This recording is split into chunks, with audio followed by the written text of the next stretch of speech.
అందరికీ శ్రీరామనవమి శుభాకాంక్షలు. దేశవ్యాప్తంగా జరుగుతున్నటువంటి సీతారామచంద్ర స్వామి కళ్యాణానికి మనందరికీ శుభాశీస్సులు అందజేయాలని చిన్నారి శేషం అక్షర ప్రార్థన చేస్తోంది.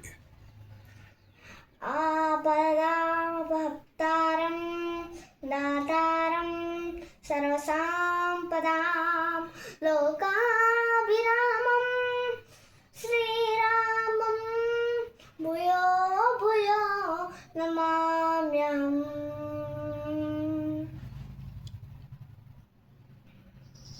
శ్రీరామ రామ రామేతి రమే రామే మనోరమే సహస్రనామ తత్తుల్యం